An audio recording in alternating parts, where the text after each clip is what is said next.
Welcome to the first lecture of AP US History. And in this lecture, we're going to explore the concept of the first encounter, by which, of course, we mean the first contact between European colonizers and Native Americans. If we just take a look at this image, artwork from that time period, what does this say to us about what the first encounter was like? Whose perspective do we think it was written from? What's the motivation that we think the author has or the artist has in creating this picture?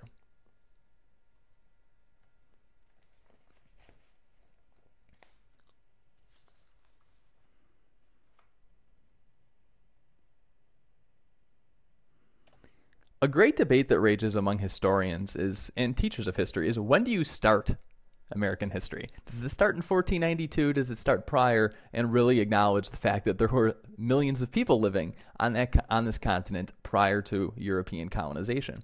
Well, to better give us a sense of those Native American peoples, let's begin by going back to the years prior to 1492 and the first contact that Columbus initiates with the people of the Caribbean islands. So what is Native American society like back then? Well, to this day, historians, anthropologists, archaeologists, they continue to debate how many people there actually are on the North and South American continents. Estimates range from about 60 to 100 million people. However, because the continent is so vast, it is so difficult to assess, because as Europeans settle that area, they think that that number is significantly smaller just because so many areas are untouched by humans in comparison to population dense Europe. Another stereotype, a stereotype that we need to certainly deal with, is this idea that Native American societies are savage, primitive, technologically backwards, strictly nomadic, hunter-gatherers. That's not true. In fact, sophisticated societies are emerging prior to the European contact, and these societies will stun the European colonizers and many of the Spanish conquistadors in particular. So just to give us a few examples, the Neolithic Revolution, which you might remember from global history, right? So what is that about? It's about the idea that around a certain time period, certain crops were domesticated, certain animals were domesticated, and this allowed farming to be done by a select few individuals, and therefore allowed other individuals within a society to pursue other forms of labor. And this led to the development of a civilization and of new technologies, new ideas, new cultures. Well, this similar phenomenon is happening in North and South America. It's not limited, certainly, to the eastern half of the world. So some examples of this. Let's take the Aztecs in southern Mexico and Central America. The city of Tenochtitlan, which today is Mexico City. This is a city that is larger than any city in Europe. The Spanish conquistadors are stunned when they see it. It contains canals, aqueducts to transport fresh water, causeways, grand temples. This is not a primitive society. The Incas in Peru. If you go to the Andes Mountains, very popular tourist destination, Machu Picchu. So out of the Andes Mountains, the Incan society carved steps and created this elaborate, beautiful structure where people lived and worshipped and went to, as some historians estimate, a retreat for their elite leaders. Even the Pueblo tribe in the southwest United States, an area which obviously we think of very dry, ruggd, tough to live in. The Pueblos created irrigation systems to plant crops, irrigation systems and dams in order to make that land farmable. So again, this is not a technologically backward society. This is a very sophisticated society, on par in many cases with Europeans. Now, the subject as to why the Europeans were able to come and conquer Native American societies is a topic we will explore shortly. Hollywood, interestingly, has led its credibility to this question of, well, what if the colonizers did not take over the Native American societies? And the movie Avatar focuses on that question, right? So what if the natives had actually triumphed over the colonizers and they had retreated and went home? But certainly in that movie you see a sophisticated sophisticated Native American society. So in 1492, We know that's going to be the first contact when Columbus sails the ocean blue, as we all learned in elementary school. But what were the factors that led to that expedition across the Atlantic? Well, a lot of it is motivated, of course, by economics. So early modern Europe wanted resources. They wanted trade with the Far East. The problem is that the Muslim Empire is in control of those trade routes. And as a result, the Europeans, despite efforts to take over that area in the Crusades, find themselves unable to control the trade routes. And therefore, they're bearing a higher price for those goods. This time period also represents the early stages of the scientific revolution and Europe's movement out of the Dark Ages through the Renaissance into the scientific revolution. And you're going to see the rise of some new technology that makes navigation on the high seas easier. New ship technology that allows sailors to combat certain winds and sail further distances. And the Portuguese and the Spanish are going to be the first two empires that begin to really take advantage of this. Some of the first colonies that are established are not in the New World necessarily, and not in North and South America, but it's actually off the coast of Africa and Spain. A couple small islands, Madeira and the Canary Islands. So these islands become a place for sugar plantations and a place for the Spanish to use those islands as a base to jump further south into sub-Saharan Africa. So obviously we know that knowledge of Africa is very limited by the Sahara Desert, where most Europeans are not able to cross that by foot over land.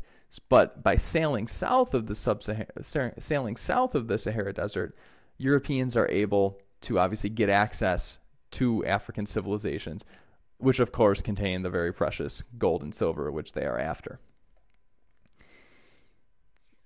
Columbus then will try, much like the Portuguese did, and Columbus, despite the fact that he's Italian, will be working as an agent of the Spanish government. Columbus will just be another adventurer in this process of trying to discover new trade routes. And of course, we know the famous story. He thinks he hits the East Indies when in fact he has discovered an entire new continent.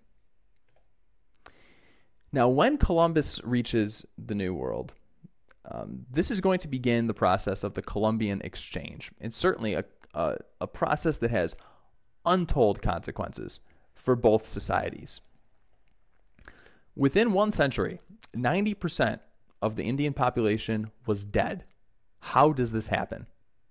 Well, it is not simply Spanish brutality. And let's be candid. Certainly what the Spanish do in the New World is incredibly reprehensible, and they cause so much bloodshed. However, germs will kill far more than Spanish guns. So the geographic isolation from Europe had left Indians susceptible to certain germs that Europeans, Africans, and Asians, through centuries of trade, had developed immunities to. So this idea of disease is explored along with other concepts by a biologist named Jared Diamond, who writes a very famous book called Guns, Germs, and Steel. And you can click on this link. It'll take you to a National Geographic interview where you can get a sense of what his thesis is in that book. But he asked the question, why were the Europeans able to conquer these native peoples? Why was it not the other way around? Why did Montezuma not sail east to conquer Europe? And the answer, he says, lies in this mixture of geographic forces. So he blames not necessarily the idea that native peoples are inferior or that their culture is any less productive than European culture, but he says the roots of it truly lie in biology and geography. So the ability of certain crops to grow in certain climates is what gave European societies their advantage. Fascinating book, and I encourage you to take a look at it in your spare time. So in addition to disease, another prominent good that's exchanged in this Columbian exchange is food. So we know that a lot of the foods that the Europeans encounter in the New World were completely foreign to them. So I always find it funny that an Irishman did not know what a potato was, and an Italian did not know what a tomato was prior to the Columbian exchange. It makes you wonder what they really ate back then. But with the discovery of these new foods, what you see in Europe is a population explosion. Why? Well, a lot of these foods contain a lot of nutrients. So corn and potatoes are nutritionally dense compared to with what a lot of Europeans were eating at the time, creating this population boom because of a better diet. Well, as a consequence of the population boom, the economies of Europe are not growing at as fast of a rate. What that means is now you have too many people and not enough jobs. So one of the ironies of the Columbian Exchange is that these new world foods will be taken to the old world to contribute to a population boom, which will then, that population will be sent back to the new world. The greatest empire that will exist in the 15th and 16th centuries is the Spanish Empire. The Spanish Empire is going to develop in competition mainly with the Portuguese. But at this point in the game, England, France, the Netherlands, they are not colonizing to the same extent as the Spanish. Why? Religious conflict mainly. So whereas Spain is a unified country with a very strong monarchy, purges their religious minorities in the Spanish Inquisition, Europe is currently embroiled, and France is embroiled in the after effects of the Protestant Reformation and religious civil wars. So they are not going to jump into this colonization game right away. So as Spain begins to conquer massive amounts of territory, it finds itself in competition with Portugal. Both Spain and Portugal being Catholic countries, they go to the Pope and ask for some intercession as to how we're going to divide up the world. And the Pope issues what's called the Treaty of Tordesillas line. So Spain will acquire everything to the west of that line, Portugal everything to the east. And if you're looking at this map, you might think, man, Portugal got the short end of the stick here. But it's a little misleading. Technically, Portugal gets to lay claim to Africa and India as well. So it's everything east of that line, not necessarily just that portion of Brazil. So following the issuing of this treaty then, this is when Spain will send the conquistadors into Mexico, into Central America, into South America, and devastate those civilizations through both violence and epidemics. So why are the Spanish doing this? I know we have addressed a little bit of it earlier, but you might recall from Global the 3 Gs. So certainly there's this idea of gold, right? And this concept of mercantilism is certainly a developing idea in Europe, that every European country needs to possess as much gold and silver as possible, and that there's a limited extent of it in the world. So for you not to possess it certainly means that your rival could possess it. And you want to keep it within your system rather than sell it off through trade to your rivals. Certainly the issue of God and the conversion of souls to Christianity is a huge factor. Coming off of the Protestant Reformation, we know that Europe is currently embroiled in religious conflict, and you're certainly going to see that religious fervor also at work in North America and South America. And then finally, glory. So certainly you do see an early form of nationalism in this colonization of the New World, and imperial rivalry. And this is going to meet, we think of World War as occurring in the 20th century, but some of the first world wars in world history are going to be fought during this era of colonization and age of empire as countries compete over North and South America. They will establish an empire that is incredibly, incredibly large, and you can see it by this map here. So this is an empire that far exceeds what the English will ever control in the New World. So Spain is a force to be reckoned with. So what does this empire look like compared to potentially some other empires to come? It's going to be profoundly different from the British Empire for a couple reasons. First, fewer people from Spain emigrate to the colonies, whereas England is going to have a massive population boom and they're going to be looking to get rid of that population and put them to work for the good of the empire. Spain will not see that phenomenon happen to as large of an extent.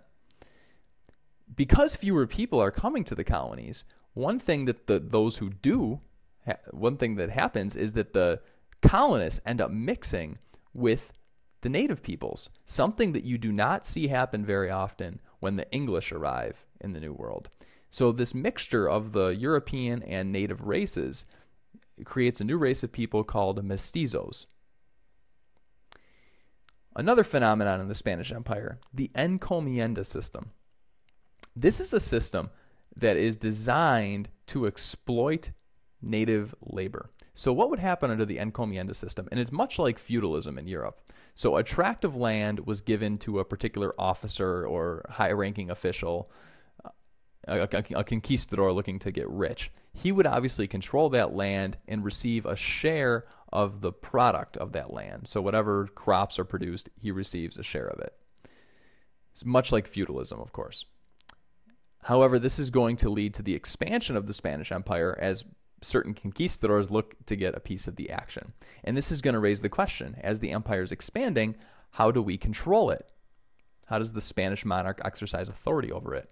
Well, in comparison to the English and the French, the Spanish government will try to exercise incredibly heavy control over its colonies. They will not have elected assemblies. They will appoint certain viceroyalties, which is pretty much, an agent of the king to administer with an iron fist Spanish policy in the New World.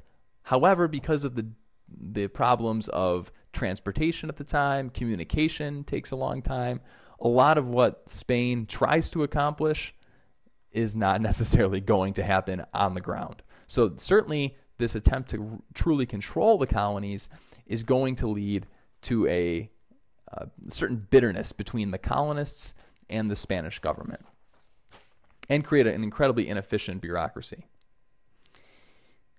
Another phenomenon that the Spanish pursue is the effort to convert the Indians to Catholicism. So you see, along with the conquistadors, are friars, priests, Jesuits who are traveling to try to convert the Indians. Now, why is this necessary? Why force religion on the natives? Well, the Spanish truly believed that conversion was necessary for coexistence. So if we're going to live alongside these people, exploit their labor, potentially marry them, we're going to have to convert them to Catholicism. Certainly the Europeans see the world in a very black and white fashion. So we have a Christian God or we have a Satan. It's either or. So the animism that the natives practice, this idea that spiritual, every living creature within nature has a spiritual being. The Europeans don't buy that. And consequently, they have no respect for that religion. And when they try to impose the religion on the Indians, Native Americans don't have much choice. Native Americans will be faced with a dilemma. To what extent can we preserve our cultural traditions? And to some extent, they're successful. One example I'll give you is the blending of kind of Catholic tradition with animism. So the Virgin Mary, of course, is a huge figure in Catholicism. Well, what the natives do, and oftentimes this is done in private, is they viewed the Virgin Mary as the corn mother, the one who makes, obviously, crops grow. And in that case, you see kind of the blending of these two cultures. So Indians are certainly interacting with this new religion that's being imposed on them in a way that obviously, has meaning to them. So what then causes this great empire to decline? And the decline is not going to occur simply in any one moment. It's going to be a slow, painful death for the Spanish Empire as rival empires begin to grow in power. Well, one major cause and one major anecdote you could use to highlight that cause is the Pueblo Revolt. So the Pueblo Revolt is the product of a conflict or a division between the colonists, many of whom are motivated by gold and money and prosperity, and the missionaries, who are certainly there for a different reason. And it's because of this division that Native Americans, particularly the Pueblo tribes of the American Southwest, sense an opportunity to rid themselves of the Spanish influence and take back power over their own lives. So the backstory to the Pueblo Revolt, which you should know because it It was recently a AP US history essay topic. The backstory is that as the missionaries are beginning to truly, as we said, impose that religious vision on the Native Americans, destroying any religious idols they might have, just preventing them from taking part in any of the ritual dances or wearing ritual clothing. The colonists, particularly the governors of these various regions, begin to fear that that's going to spark a backlash by the Pueblos. Now, why would the governors be worried about this? Certainly they need to maintain law and order, but also they're afraid that if the natives revolt, it threatens their economic well-being and their labor source.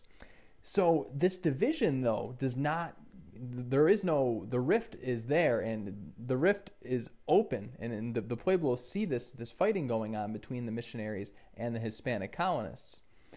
So that's certainly one condition leading to this.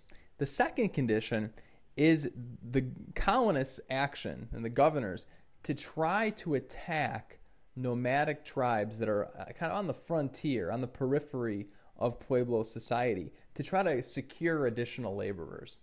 So by attacking these nomadic tribes, the nomadic tribes will retaliate. And when they retaliate, they're going to attack Pueblo society, making Pueblo Indians the victims of these attacks. Well, certainly this is upsetting to the Pueblos themselves. A third contributing factor to this, then, is a famine and a drought that break out. So during this period of drought, the encomienda system, right, mandates a certain amount of crops be turned over, a tribute payment to the person who owns that land. Well, even though there is a drought, that standard is not lowered. And so the laborers, more and more and more is expected of them, despite the fact of the drought.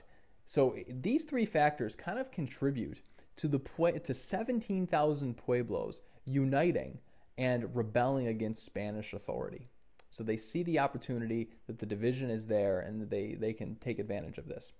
The interesting part about the rebellion is that the Pueblos were never united prior to this rebellion. So they were just bands of tribes. They did not have a common language.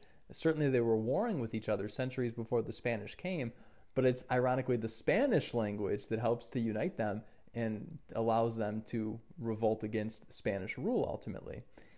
It is a devastating backlash, and consequently they will kill 20% of the Spanish settlers and drive the Spanish out of the Pueblo area to some cities that they deem safer, Santa Fe being one such example.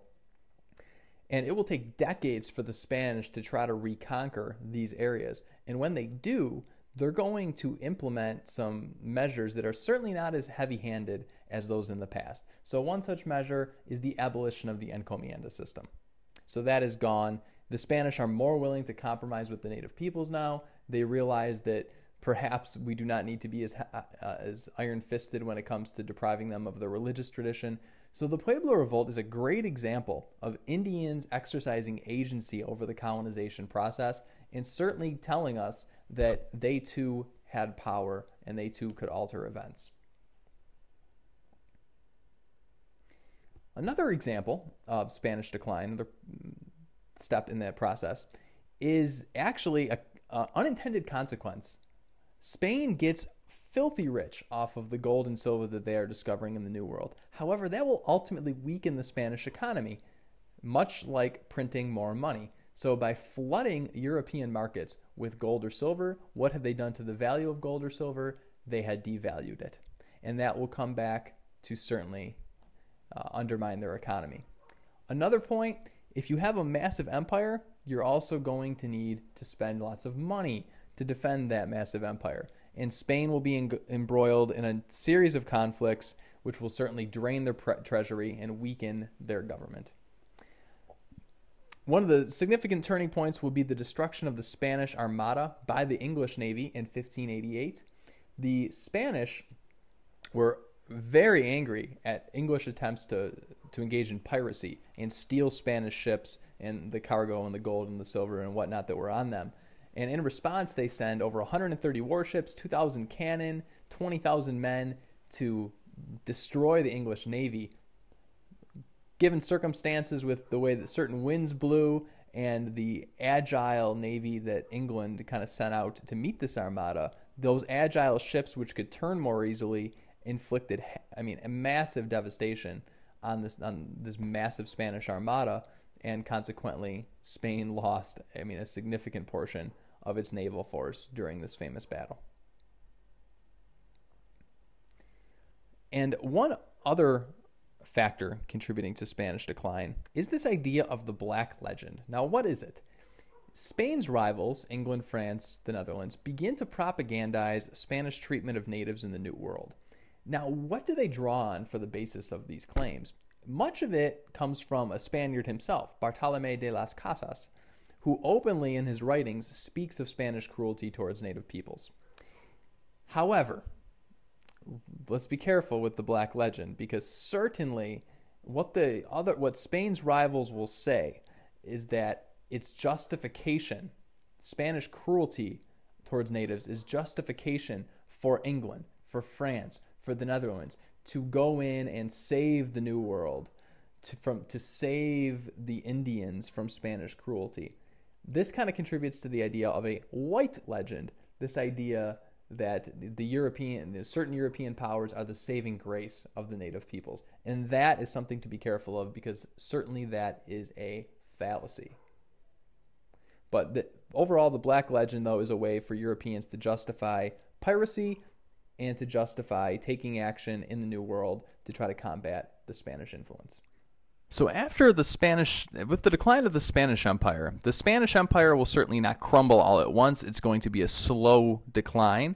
And in large part, what will contribute to it is, of course, the rise of both the English and the French empires. So just by looking at this map, you can truly see that North America becomes the battleground for European conflict. So for centuries, European nations had gone to war with each other, certainly on the European mainland. In the 1600s and the 1700s, much of that conflict is going to shift to North America. So to explore a few other groups who obviously colonized the New World, let's take a look at the French. From the book American Colonies, Alan Taylor cites a quote from actually another historian. The French came in not as conquering invaders, but as a new tribe negotiating a place for itself in the diplomatic webs of native North America. Now, certainly when we think of the Spanish, they definitely came in as conquering invaders. The French, though, will have different circumstances for colonizing. Their experience will be different, and hence the relationship with Native Americans will be different. So here's a few things that make the French Empire different. In England, you have a surplus population, in part, as we talked about with the food, but also because of something called the enclosure movement. So you see the consolidation of farms in England, and that's going to mean less jobs. So you have this massive class of people who are unemployed and who could be sent to the New World. France does not have a similar type movement, and actually peasants have greater rights to land than they do in England. So therefore, there is no incentive to leave France. So you will never see as many settlers inhabit New France as you will New England or the southern colonies. Now, because of this small population, this meant that the French will have to interact with Native Americans differently. They cannot afford to alienate the Native Americans, because that will certainly mean the destruction of their civilization. The French are not there to conquer massive amounts of land because of their small population. They are not interested necessarily in establishing massive plantations, and certainly in the regions where they set up shop, it's not plausible to have that kind of economy given the climate of Canada. The primary motive is fur, the beaver pelts and other furs. So to get those furs, they're going to need to create alliances with the Native Americans. The way that they do that is a couple different paths. The French offer Native Americans manufactured goods that are certainly obviously made in Europe. Native Americans do not have access to these within their own societies. And as Native Americans come to become dependent on these manufactured goods, the Europeans begin to slowly develop a little more of an economic grip on the native tribes. However, if you compare this to the encomienda system, right, Indians living and interacting with the French in Canada are not slaves. They are not agricultural laborers. So there is not as much of an attempt to control Indian labor. The French would not tell you that they're economic equals, but to a greater extent, they are on equal footing than they are in both with the English or the Spanish. So the equal economic standing that the French find themselves on with the Native Americans is also going to affect, obviously, their diplomatic relationship with Native American tribes and what it means for the conflicts, the European conflicts that are going to break out on the North American mainland. So the French and the Algonquins, despite the fact that one is European and one is Native American, find that they have the same interest. So think about that for a second. Natives and Europeans having a common interest. What is that interest? To counter an alliance between another European and Native American tribe, and that is the Dutch and the Iroquois. So both the French and the Dutch are competing over the same areas, right? So with New France just over the border of New York State, Quebec, Montreal, the French constantly want to move southward into upstate New York and eventually into the Ohio River Valley. The Dutch, coming from setting up shop in New York City and expanding northward, are also looking to expand into the exact same area. So this potentially leads to conflict between these two groups. Well, if you're going to wage conflict between two European groups, you're going to need Native Americans on your side. Native Americans are excellent warriors, and they know how to get fur. Europeans are not very effective fur traders. They can trade the fur. They can't necessarily go and get it, though. So interestingly here that you see the Europeans enlisting the support of Native Americans and viewing themselves as having a common interest in the New World. Certainly goes against our stereotypes of all Europeans treating Native Americans a particular way. The French do make the fateful mistake, though, in hindsight that we can say this, of alienating the Iroquois. So the Iroquois nation embodies the 5 powerful tribes of upstate New York that band together for the purposes of common defense.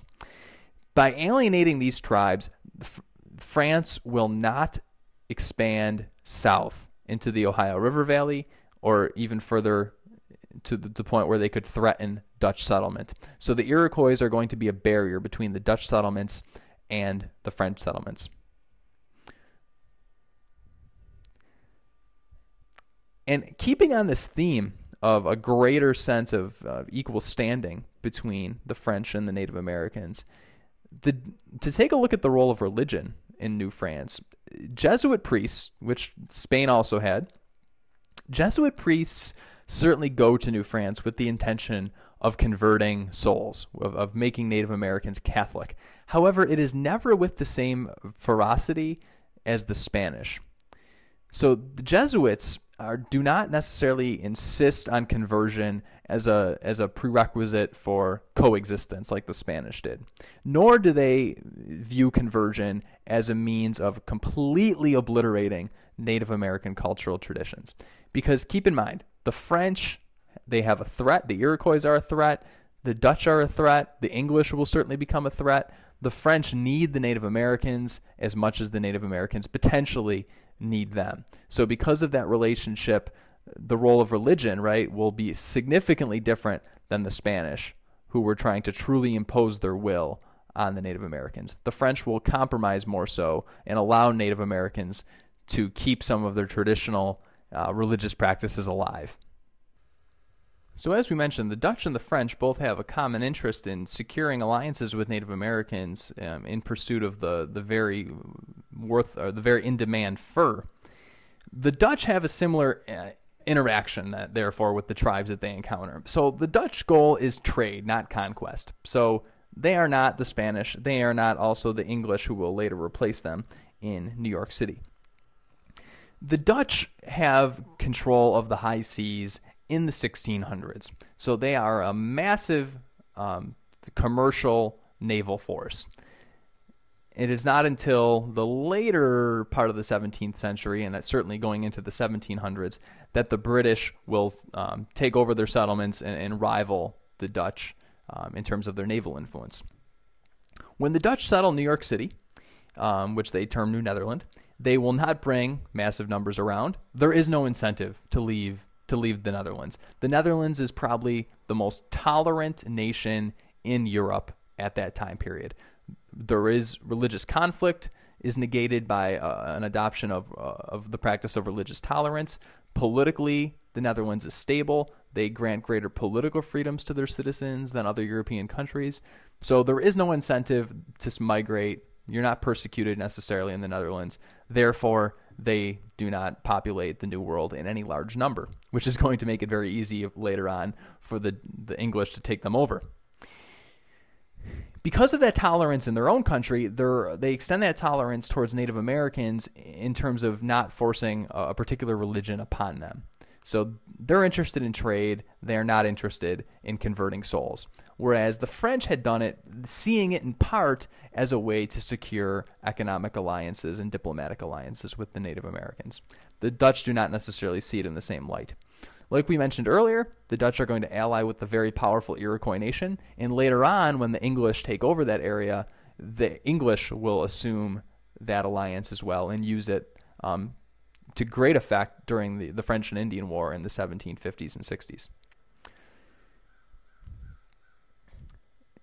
In kind of keeping with this idea of greater tolerance towards Native Americans, there's the famous story about how Manhattan Island was purchased for $26, which certainly was a good investment at the time.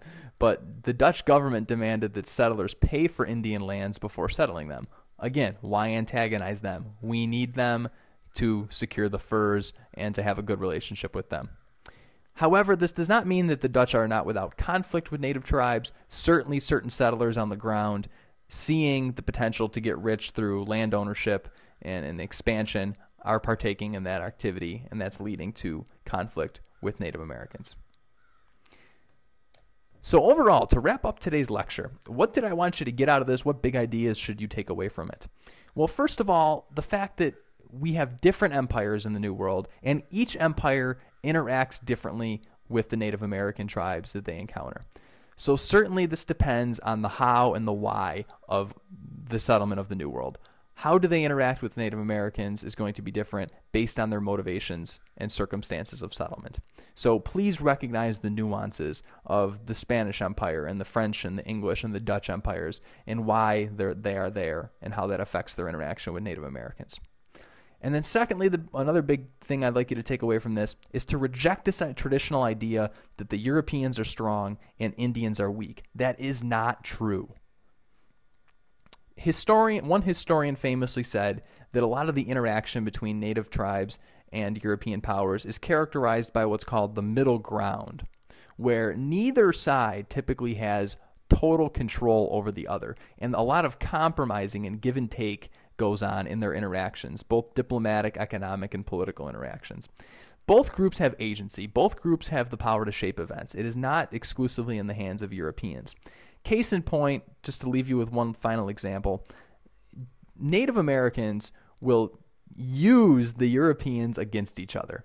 So hypothetically, let's say the Iroquois will say to the English or the Dutch, either you give us terms that we like, or we will potentially go to the French. You don't want to get, if the French say we're going to give you $10 for this fur, we could potentially go to the English and say, how about you give us 15?